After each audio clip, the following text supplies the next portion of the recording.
Good evening, everyone. This is Robert Stark. This is my first show on VOR. I'd like to thank VOR for having me on their radio network. I'm a journalist and commentator for theexaminer.com. An Examiner, it's now one of the fastest growing websites on the internet. It's ahead of the Wall Street Journal, one of the top 200 sites on the web. And it gives anyone any topic you can think of, any type of political ideology, any topic whatsoever is on there, and you sign up and you can write about that. And I write as I'm the LA Nonpartisan Examiner, so I write about world affairs, national affairs, and local affairs. And I also had a show called 15 Minutes of Freedom. It's still up there now. I haven't done it in a while, but it's on the Freedom Broadcast Network, and you could check it out on myfbn.com. And I've interviewed a lot of interesting guests. I mean, let's see. My recent one was Phil Turney. He was a USS Liberty survivor, and that was my first experience with censorship. It was taken down, but you can I'm not going to go into too many details, but you can look up that. It's still up on. I think it's still up on YouTube. I put it on private because there were some people on YouTube who were afraid of the truth, so they got one of my Phil Turney videos deleted. But if you just Google my name and Phil Turney, you can see the interview still up there. So that basically was one of my first experiences with censorship. What I like about VOR is that there's basically free speech. You can say get the truth out there. No one's going to try to censor you. But on so many media outlets, if you say anything that's politically incorrect, or if there's someone out there who doesn't want to hear it, they're going to censor you. And there are a lot of very powerful special interest groups, especially the Israeli lobby. If you say anything about Israel, they're going to say you're anti-Semitic, or they're going to try to silence you. And if you're in Congress, you'll get voted out of office. And if you're in the media, you'll get fired. And it's to some degree of immigration. If you speak out against immigration or affirmative action, they'll call you a racist. And I write, as I can I write as the LA Nonpartisan Examiner. And if you really want to see how this country is headed, I suggest you come to LA and you really see this growing gap between the ultra wealthy and the massive poverty. And there's not much middle class here anymore. The middle class is getting squeezed out. Big city places like LA, California as a whole, especially LA, New York, that's where you're really seeing this trend. It's the forefront, but the whole country, the whole middle class is being squeezed out. And it's kind of the reverse distribution of wealth. But wealth is being drained on both ends. You have a massive underclass caused largely by immigration, especially illegal immigration. Then the other end, we have all these bailouts to Wall Street. The wealthy, they send their kids to private schools.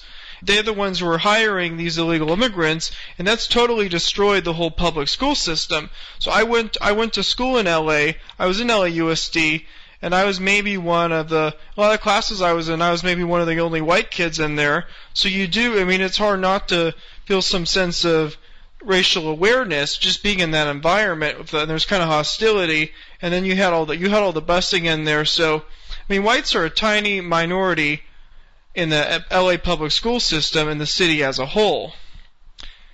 And then we have our mayor of LA. I'm sure you've heard of him, Antonio Villaraigosa. He was a former gang member. He was a member of Mecha, a hardcore Mexican nationalist organization that advocates reconquering the entire Southwest on behalf of Mexico. And if you look at LA is not an American city anymore. It's basically Mexico City on one side and Tel Aviv on the other. And the mayor, he's also very cozy with the whole Jewish elite in LA. And you say, LA had the very first Israeli flag waving about it. I think it was last year. All the important government officials in LA, the police chief, the mayor, all the city councilmen, they were there at the Israeli embassy to pay homage to a foreign government. The whole problem with this country is we're not putting America first. we're not putting America first. We're putting foreign interests first. We're putting especially Israel first, Mexico first, China first on the trade issue, where a lot of our jobs are going to China. A country can't survive if they don't put its own interests first. What Villahermosa represents is the power dynamic, the marriage between the Latino community, who has the rapid growing numbers, and the Jewish community, which has the wealth. So that's basically what it represents. And in South Central, you have this race war going on between blacks and Mexicans, and the black people in LA, they're being thrown under the bus. Latino numbers, they're just driving them out, and Latino gangs are attacking blacks, so blacks are being driven out. And this has been going on for a long time, and the news doesn't report on it because it makes illegal immigrants look bad. They want to have the image of like the KKK going out and attacking black people, so it contradicts that. So it doesn't serve their agenda, but it shows you they don't really care about black people. Since the Civil Rights Movement, they've just used them. And one of the big parts of the Civil Rights Movement, it was the Immigration Act of 1965.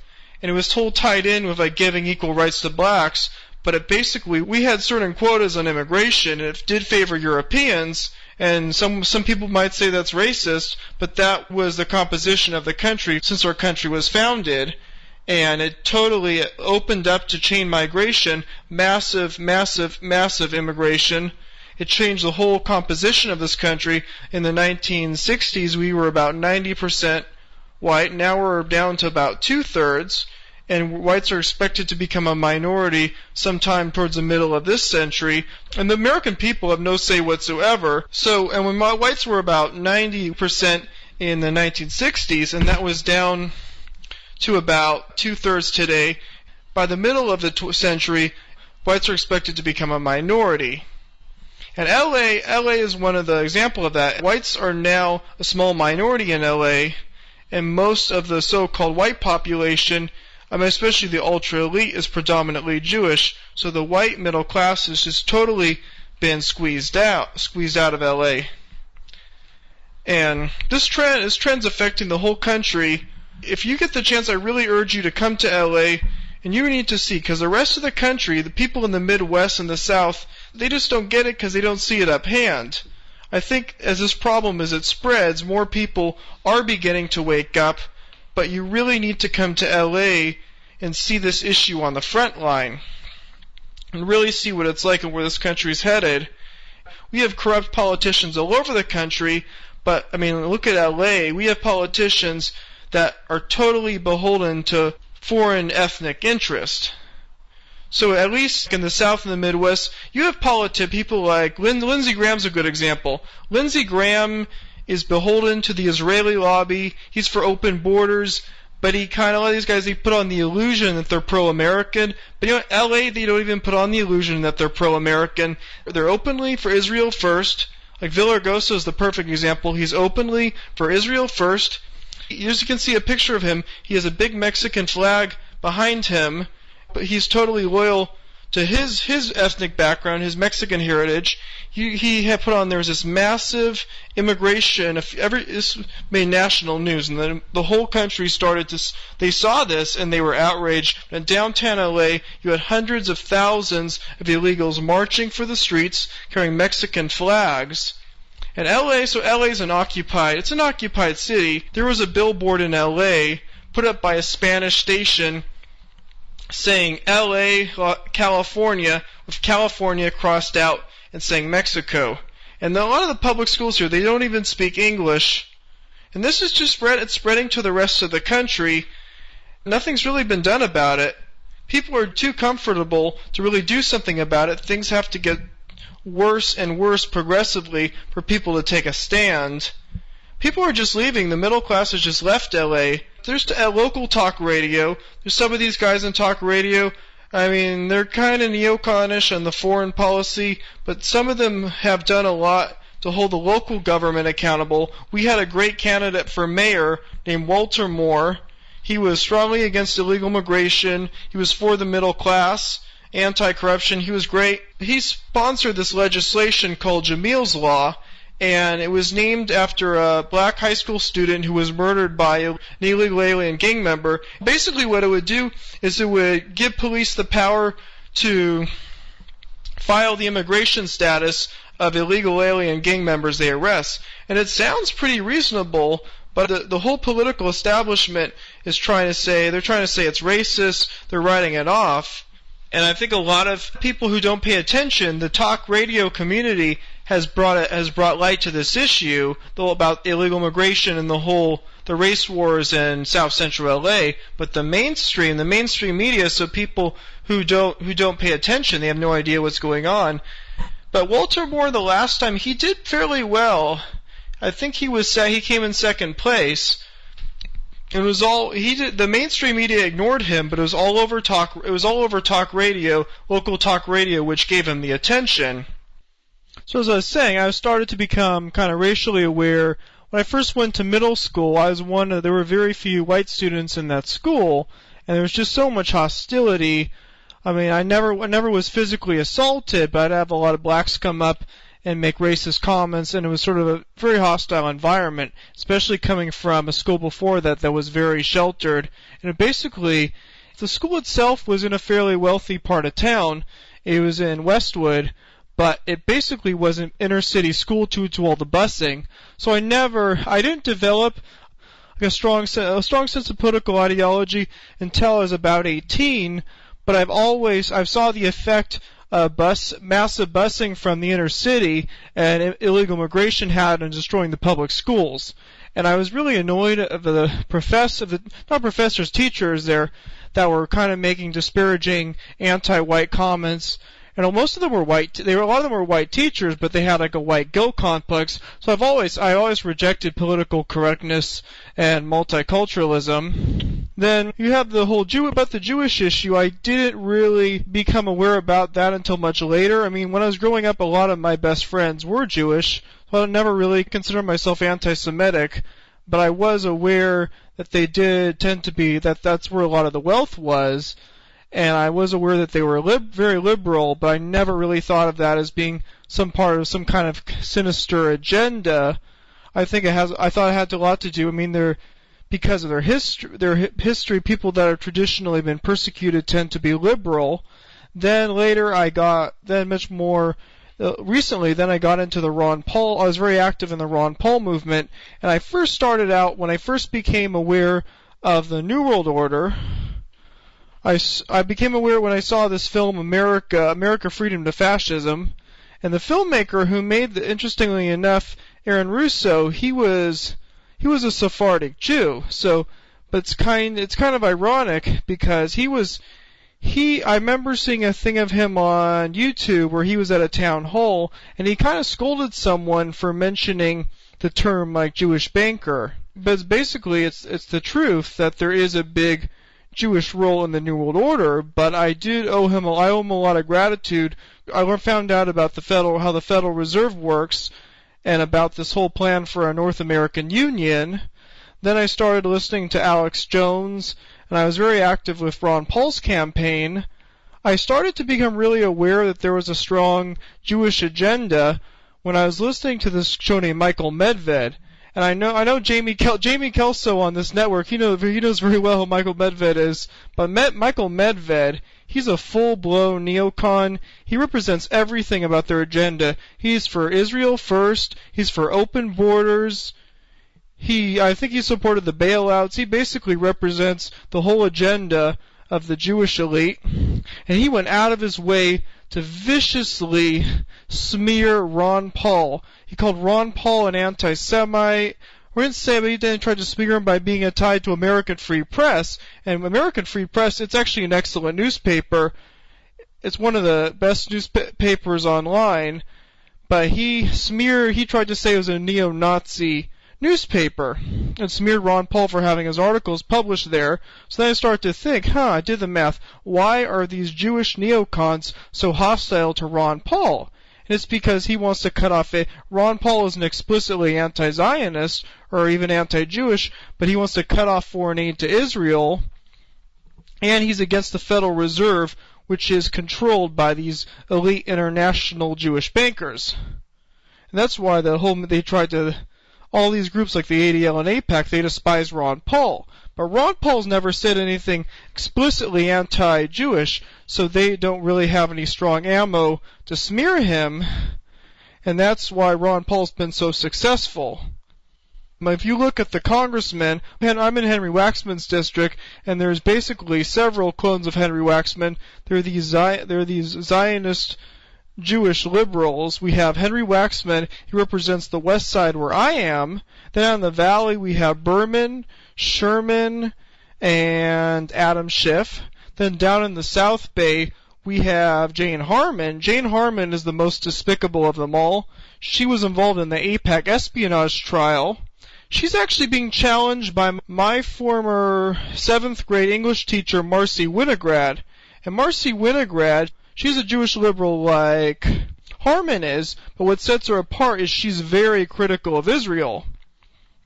And she's very outspoken on behalf of the Palestinians, and she founded this group called LA Jews for Peace, and I've met a lot of those people at a lot of the protests. I went out to protest against AIPAC in LA.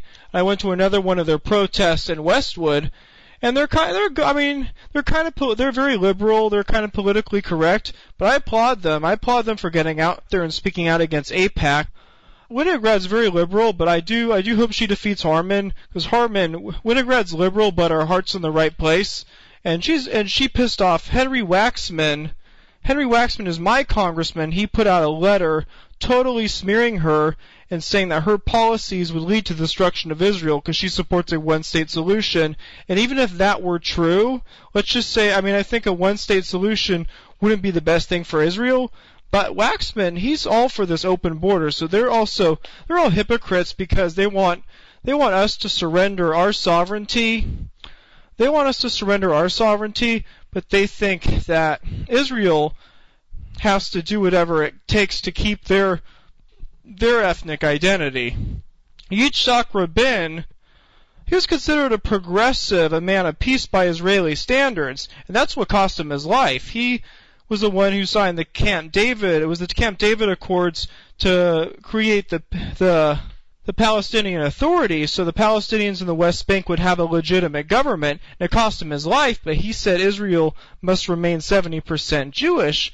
But if you say, anyone who talks about that America should remain majority European, these same groups going to smear you a racist. And these Jewish organizations, they played a massive role in changing our immigration laws and really changing the nature of this country. And there's many different factions that have been lobbying for open borders. I think a lot of it's about greed. There's economic motivations, a lot of Wall Street, which is a Jewish-dominated industry, but there is an ethnic motivation because throughout history, Jews have been associate any type of movement of European white Christian nationalism as leading towards persecution against Jews. So Jews have been aggressively trying to oppose any type of nationalist or populist movement on behalf of Europeans. So you have this vicious cycle. And that's why that if you look at the white nationalist community, they are very anti-Jewish. So it's this vicious cycle. Then most Jews see white nationalists being anti-Jewish, so they're going to do whatever it takes to keep white nationalists from ever getting into power. But people talk about this vast secretive Jewish conspiracy, but so many prominent Jewish figures have incriminated themselves. They've gotten very boastful, and they've admitted their actions. So there's really no need for this type of all this stuff like the Protocols of the Elders of Zion, when we have quotes from prominent Jewish individuals themselves. And I'll give you one of them from Earl Rabb, was the head of one of these major Jewish organization. He said the Census Bureau has just reported that about half of the American population will soon be non-white or non-European, and they will all be American citizens. We have tipped beyond the point where an Aryan Nazi party will be able to prevail in this country. We have been nourishing the American climate of opposition to ethnic bigotry for about half a century.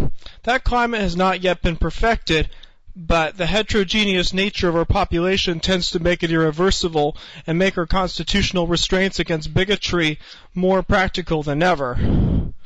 So they're basically admitting that they've used their influence in government to change the entire nature of this country to suit their interests. And it's very selfish to allow one. It's really selfish to do, and especially if you contrast that to what they're doing in Israel. And that really just makes my blood boil. And I hope more people would become aware of that. I'll give you another quote. Is this guy? There's this excellent blogger out there. His name's the Kvetcher, and he's also a Jewish guy, but he's pretty critical of what a lot of the big Jewish establishment is doing. And he said the Jewish communal infrastructure has sought to seek a balance between the larger Jewish left and the more active Jewish right. The balance has traditionally been to adopt and promote the foreign policies of the Jewish right and the domestic policies of the Jewish left. Both the Jewish left and the Jewish right think they are fighting the good fight, but together they are fighting the American interest. And it's just so true, because it's coalition building, because the neocon element of their community, their main thing is they want America to protect Israel, not just foreign aid, but to back them up militarily. They lobbied us into Iraq. You can look at Paul Wolfowitz in the Bush administration. Look at Richard Pearl, Bill Kristol, the Project for a New American Century. They wrote papers for Ariel Sharon about how he can secure the realm of Israel by taking out Saddam Hussein. And now they're trying to get us into a war with Iran. And Iran is no threat to America whatsoever. I don't even think they're a threat to Israel. Mark Levin, he's another one of these big neocon Zionists and talk radio, but he admitted that Iran's not going to attack. Iran has no plan on attacking Israel. That would be suicide for them. He admitted that it's about balancing Israel's geopolitical power in the Middle East. So they want to get us into another war on behalf of Israel. And then the other hand, the left, these groups overlapped, but the liberal side, their main thing is multiculturalism and secularism, open borders. And I mean, if you look how I know Obama's not too popular in Israel right now, but 80% of the Jewish community voted for Barack Obama. And Obama, it's really hard to say what he's up to, because he's kind of playing both sides. He's voting for foreign aid for Israel. He's basically doing what AIPAC wants, but they think his rhetoric, he kind of plays both sides. And I think we would have been a lot worse off with John McCain, because John McCain would have been much more likely to attack Iran. Obama hasn't really accomplished anything. He's sort of kept the status quo, but I don't really trust him. I don't think Obama's super pro-Israel, but he knows where the power is. And I mean, if you look at Ariel Sharon, Israel's prime minister, you're not going to believe what he said on a Israeli radio network. And back in 2001, he said, "We, the Jewish people, control America, and the Americans know it." And it was in response to pressure by the Israeli journalist was asking him about pressure that America was putting on Israel to give up their settlements. So he explicitly said that, admitted. But I mean, if we say anything about the control of the Israeli lobby, I mean, if you look at Mearsheimer and Walt, they went out of their way to be politically correct, and they were still labeled anti-Semitic. So at this point, I don't really care about labels. I mean, the word anti-Semitic, it really doesn't mean anything. I mean, if someone calls you an anti-Semite, you need to ask them, what is your definition of anti-Semitic? I mean, the original definition is hating someone just because of their religion or ethnic background, but that word has been totally twisted into this Orwellian definition, and people, it's really wearing off.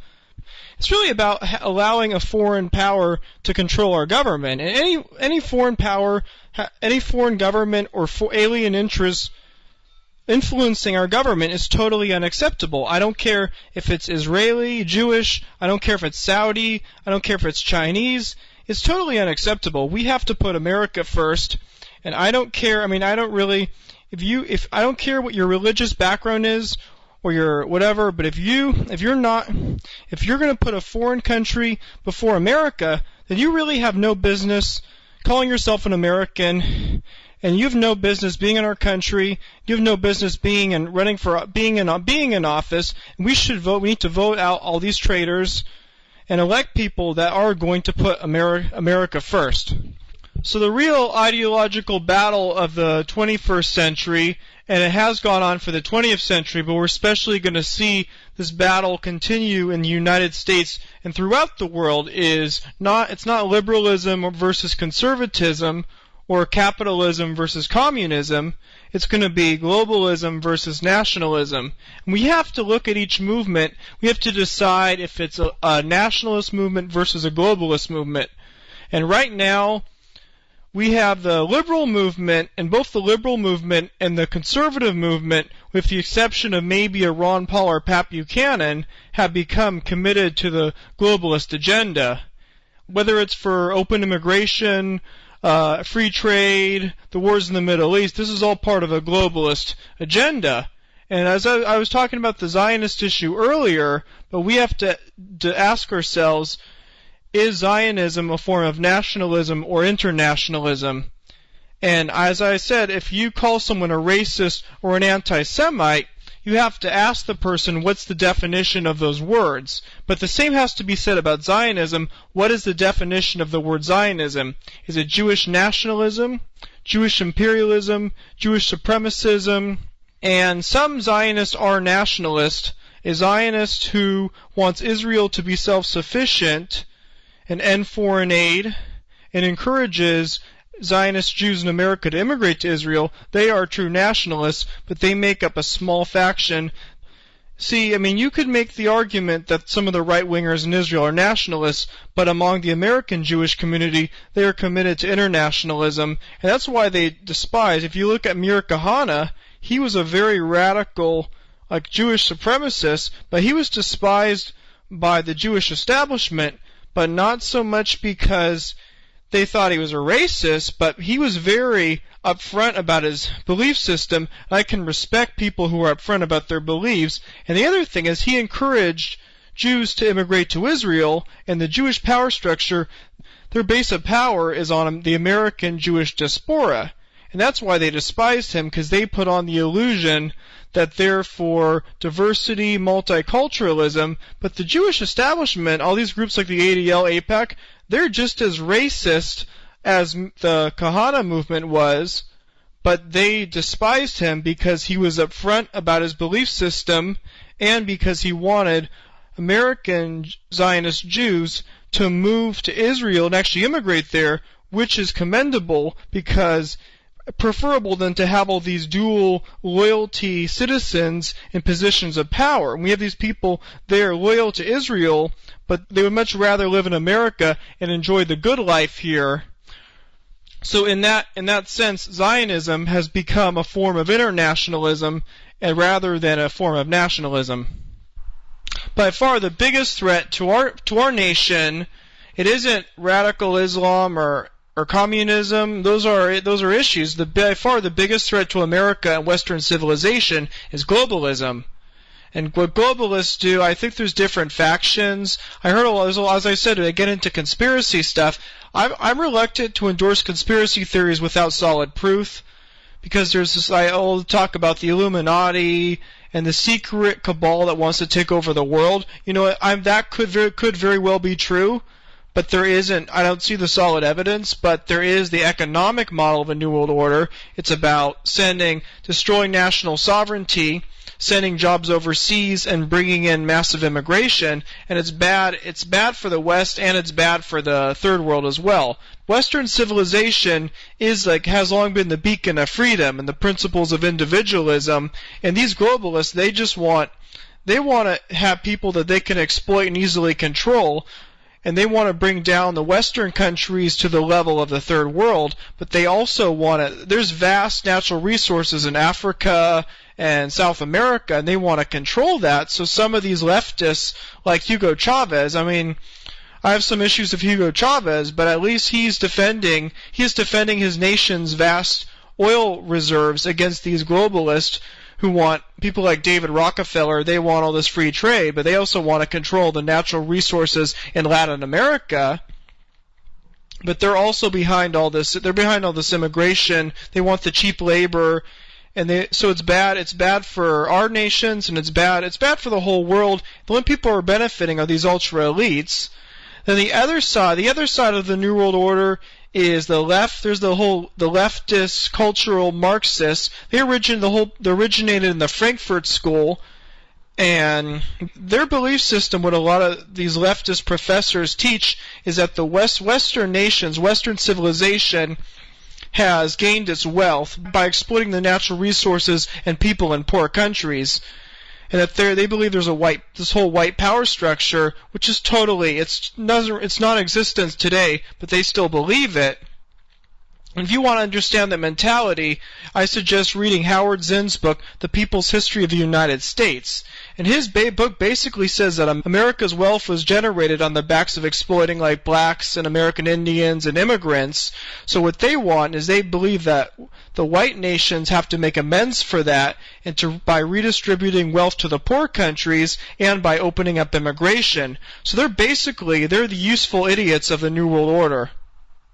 But if you look at it, both the Democratic Party and the Republican Party in this nation, there's some superficial differences, and you have the culture war, but on their core principles, neocons run the Republican Party, and neoliberals run the Democratic Party, and they're almost identical. And I mean, I hear all these people say, oh, the Republican Party, we've lost, people like Sean Hannity say, oh, the Republican Party, we've lost our way, we have to return to Reagan. But I mean, Reagan, I don't know if he had patriotic feelings, but he was very pro-immigration. He gave amnesty, and he played a big role in selling out our country to these international bankers. And I'll give you this quote. It's from this book by Benjamin Ginsberg, The Fatal Embrace, Jews and the State. And it said, the first area in which Jews became important in the Republican regime of the 1980s was economic policy. Although Jews play a major role in the liberal political camp, during the 1980s, a small group of Jewish bankers and financiers became important allies of the Reagan administration and key agents in its economic and fiscal programs. Jews presided over the greatest expansion of liquidity, money, and credit that fueled the economic boom and expansion of equity values of the Reagan era. The Reagan administration had come into office praising the virtues of free market and competition and unfettered capitalism and promised to restore national prosperity by lowering taxes, reducing government interference in the economy, and curbing burdensome government regulations of businesses. Jewish financiers played a critical role in helping the administration to fulfill its pledges. In turn, the administration, for a time, protected these financiers from attack by their corporate and political foes.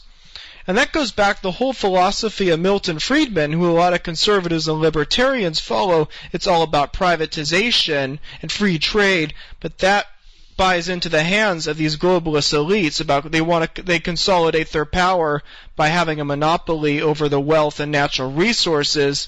And if you look at John McCain and Barack Obama, they're almost identical. They both voted for these bailouts. And Barack Obama's second top source of campaign contributions was from the banking firm Goldman Sachs.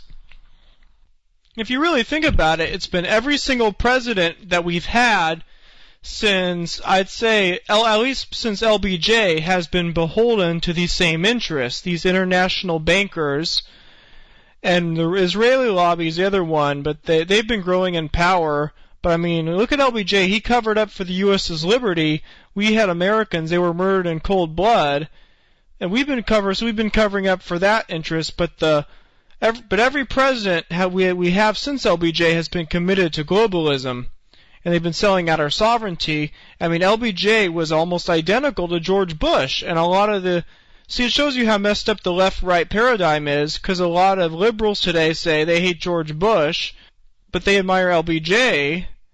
Conservatives today, a lot of people call themselves conservatives. They hated LBJ back then, but they defended George Bush.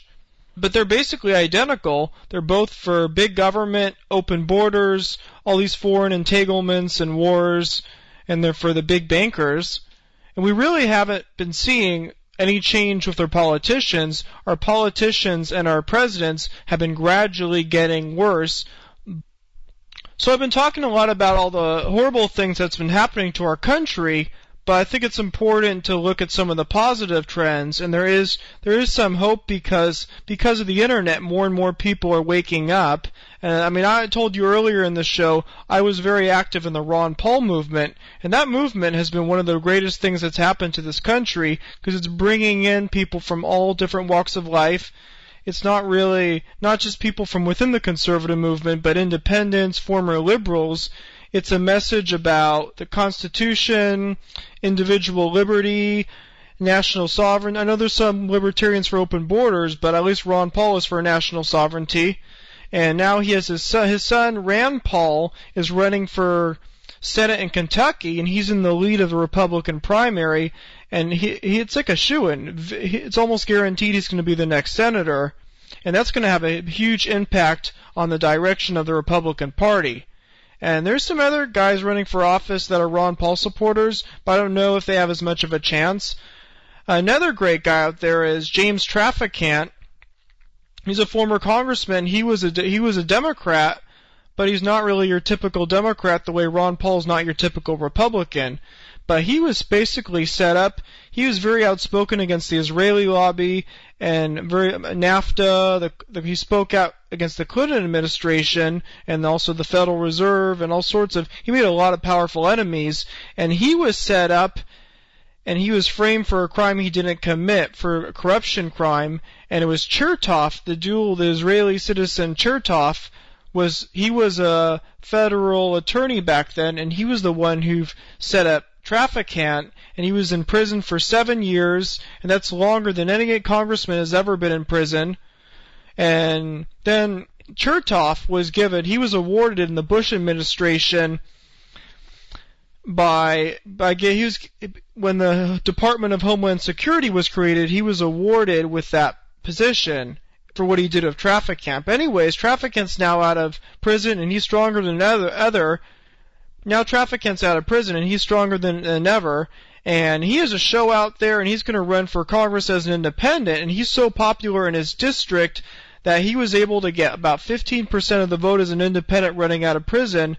And there's not going to be a Republican in that district, so he has a very good chance of getting in there. And Ron Paul is awesome, but he doesn't touch the issue of the power of the Israeli lobby. But Traficant did. He was on Fox News, on Greta Van Susteren's show, and Sean Hannity, and he just blew them away. He got the truth out there. He basically said that Israel has a powerful stranglehold over our Congress, and they tried dismissing him by calling him an anti-Semite as usual.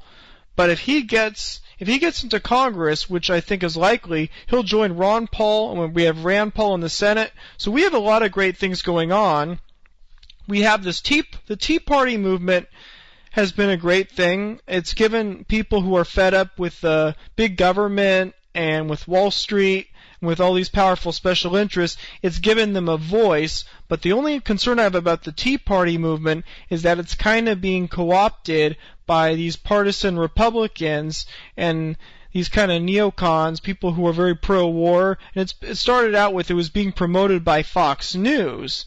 And Fox News is they're not, people say they're conservatives, but they're for globalism, and they're for Zionism, and wars in the Middle East for Israel, and they're the ones who are the big promoters of the Tea Party movement. So the Tea Party movement, there's still a lot of good in that, but it's kind of been co-opted. But there's so many great things going on in our country. I don't want people to give up hope. What people really need to understand is this: we've been buying into this left-right paradigm for so many years, and it's all a setup. I mean, I told you the real issue is globalism versus nationalism, and also I'd say besides globalism versus nationalism, it's individual liberty versus tyranny.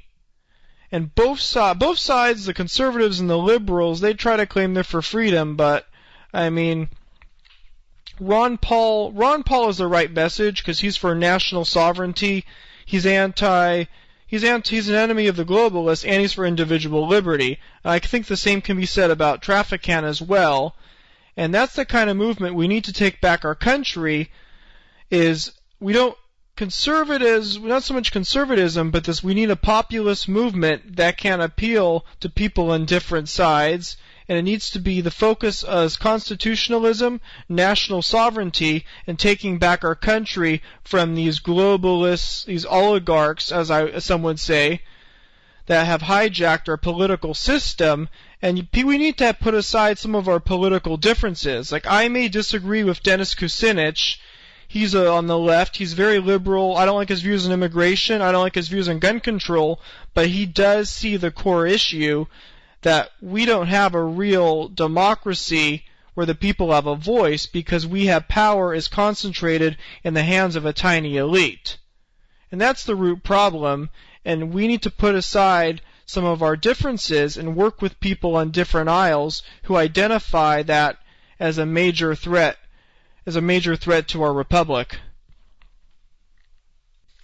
And the biggest obstacle to accomplishing that is that basically it's the two-party system. I know George Washington, he was right to warn us that we would have been a lot better off without political parties where everyone just ran as an individual. Each candidate was judged by their merit. Because there's so many ignorant people in this country. A lot of people blame everything on the politicians, but there's just so many ignorant people out there. They just vote along party line.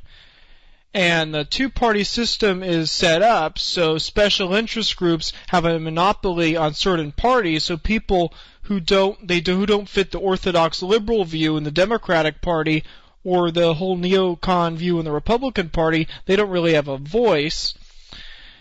But the system set up, it's almost impossible for third parties to get elected.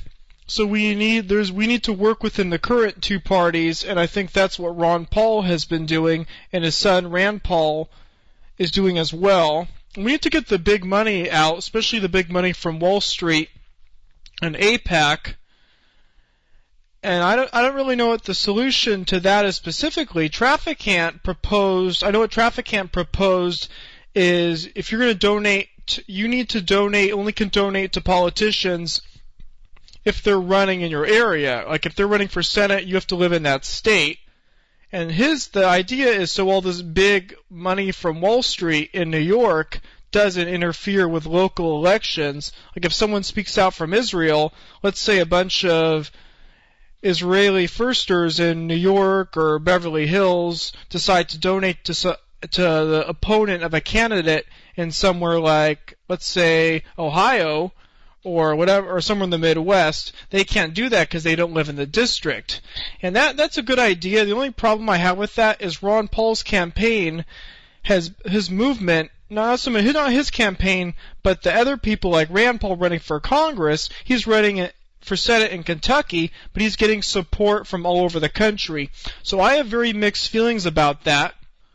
I think there may have to be caps on how much money someone can donate. I don't know if that's some people may have an issue with that, a First Amendment issue with that, but that's something we may have to consider. We do need to shift the tax system right now. It really penalizes the middle class and it penalizes production. What we need to do is shift the tax burden, so get rid of the income tax on production and have a Tobin tax on financial speculation and have a tariff on imports. And that tariff would match the tariff based on the country we're trading with. So it's fair trade, and also that would punish behavior that is unproductive. We have to reward productive behavior. As I said, people talk about, the conservatives talk about the welfare state, and they say, oh, we're rewarding unproductive behavior among the poor by subsidizing welfare. But I mean, the same could be said about the elites, because we're encouraging the wealthy you look at the bailouts. The bailout is a prime example. We're rewarding Wall Street for horrible behavior. These Wall Street bailouts was one of the biggest redistributions of wealth in American history. Money was stolen from the middle class and given to these oligarchs on Wall Street, and then they used that money to bribe the politicians. So it's totally criminal what happened. And Americans, the American people are angry about it across the board. Liberals, conservatives, everyone is angry about it. And we were lied to that it would save the economy, but it's a total scam. And what Ron Paul's doing with the Federal Reserve, he has a bill to audit the Fed, And no one really knows what's going on. The problem with the Fed is it's too secretive to know what's really happening, but there is a lot of private banking interests. Inflation is another thing. Inflation is a tax. It's another tax on the middle class, and the Fed prints money out of thin air and loans that money to these private international bankers. And the bill out there, Ron Paul's bill is getting widespread support. Anywhere from, you have mainstream conservatives like Jim DeMint from South Carolina, but you also have like liberals like Grayson from Florida, and you have one of the sponsors in the Senate is Bernie Sanders. He's a card-carrying socialist. He's a radical leftist, but he's right about this one issue, and he's supporting Ron Paul's bill to audit the Fed. And that's a really critical issue because we've allowed these bankers to have a monopoly on our economy. And our economy used to be a production-based economy, but our productive jobs are going overseas, and our economy is becoming more and more dominated by speculation. And both the conservative and the liberal movements, both of those movements have failed to really take a strong stand against Wall Street. I mean, there are elements of both movements, like Ron Paul and Dennis Kucinich. They have been on the forefront of standing up to Wall Street, but there isn't really a lot of talk about it. I think traditionally it was Republican conservatives defended Wall Street as a beacon of capitalism, and they were totally wrong about that, because Wall Street has been using the government. It's been hijacking our government, and I'm really sick of Republican. I think they might change their tune, but they always say, oh, we have to let the free markets work. You know what? If the free markets did work, then Goldman Sachs would collapse and they wouldn't have gotten the bailout. So maybe the free markets wouldn't have been so bad, but it's really this corporatism of the government being used as a tool of international bankers. And these are some of the core issues that people that are running for office, people that want to organize more of a growing populist movement to really take back this country, this is the core issue we need to focus on.